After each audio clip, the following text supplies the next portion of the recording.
Tetapi yang paling penting menghidupkan dengan ilmu. Punten ya, kalau ada ruangan gelap itu nggak usah pakai tongkat, nggak akan jadi terang. Nyalakan lampunya.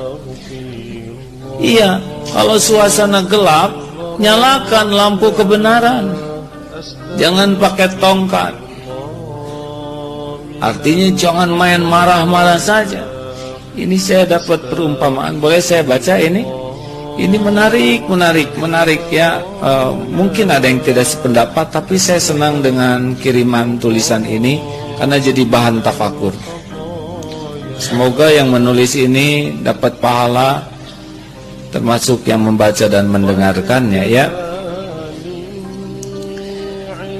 Dari Syekh Dr. Muhammad Hasan, semoga Allah menjaga beliau, berkata, aku berdiskusi dengan seorang pemuda yang keras, dalam kurung dalam berislam, versi pemuda itu ya. Aku bertanya, apakah meledakkan klub malam di suatu negara muslim halal atau haram? Ini pertanyaannya memang serem. Saya pasti tidak nanya ini ya. Apakah meledakkan night club di suatu negara muslim halal atau haram? Ini Dr. Hasan yang bertanya. Lalu pemuda itu menjawab, tentu saja halal, dan membunuh mereka pun diperbolehkan. Lalu aku bertanya lagi, kalau kamu membunuh mereka yang bermaksiat, kemana mereka akan kembali? Pemuda itu menjawab, sudah pasti ke neraka. Lalu aku bertanya lagi, sedangkan kemana tujuan setan menggoda manusia? Pemuda itu menjawab, pasti ke neraka juga. Maka aku berkata kepadanya, berarti kalian bersekutu dengan setan dalam satu tujuan, yaitu menjerumuskan manusia ke dalam neraka. Dan aku berikan kepada pemuda itu sebuah hadis Rasulullah SAW ketika ada jenazah orang Yahudi lewat di hadapannya. Kemudian beliau menangis, dan para sahabat bertanya, apa yang membuatmu menangis ya Rasulullah?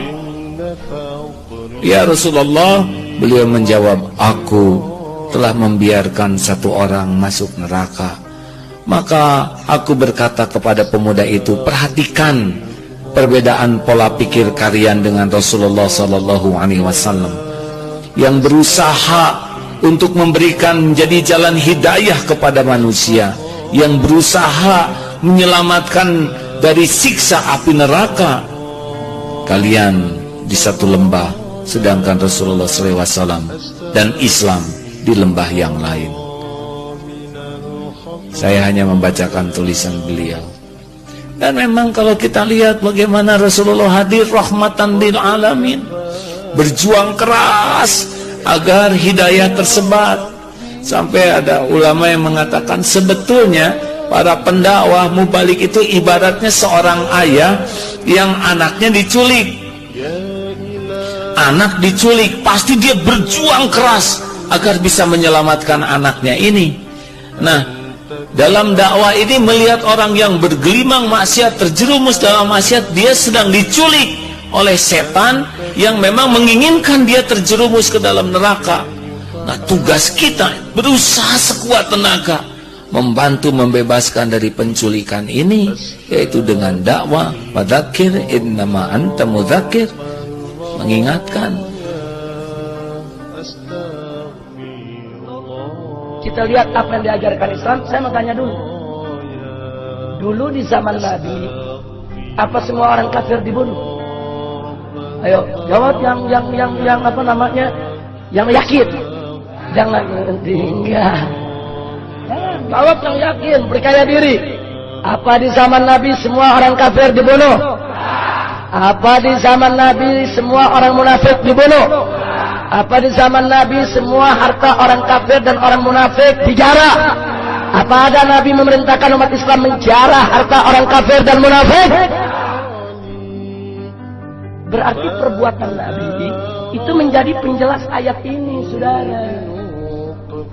Jadi jangan seenaknya menafsirkan Al-Quran. Jadi ini ayat betul, nggak salah. Nabi disuruh Allah perangi orang kafir, perangi munafik, kerasi mereka. Orang kafir yang mana? Munafik yang mana? Orang kafir munafik yang memerangi Islam, yang menghantam Islam, yang merusak Islam, perangi mereka, saudara. Tapi kalau ada orang kafir yang tidak memerangi Islam, dia jadi warga yang baik, dia santun, maka kita umat Islam wajib lebih santun dari dia. Nabi melepas pasukan perang. Apa kata Nabi? Satajiduna rijalan bisawami. Kalian akan bertemu dengan para laki-laki yang tinggal di sawami, gereja-gereja tua. Mereka adalah para pendeta. Mereka adalah orang-orang yang tidak menikah, mendekatkan diri pada Tuhan. Mereka non-muslim. Apa kata Nabi? La ta'ridu lahum, jangan ganggu pendeta.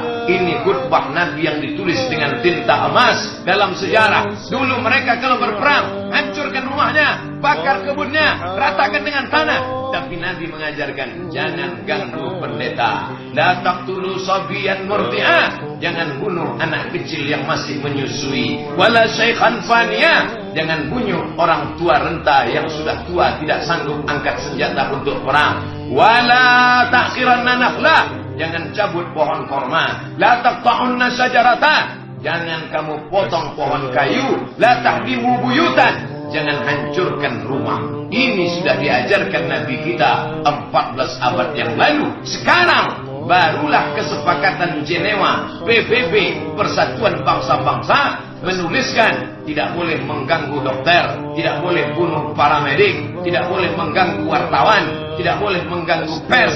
Sekarang baru ada kesepakatan PBB, MOU, Memorandum of Understanding. Tapi 14 abad yang lalu Nabi kita sudah mengajarkan tidak boleh mengganggu orang lain. Kenapa? Karena dalam Islam diajarkan, wa ma arsalnaka, tidaklah kami utus engkau untuk dunia ini ya Muhammad, illa rahmatan lil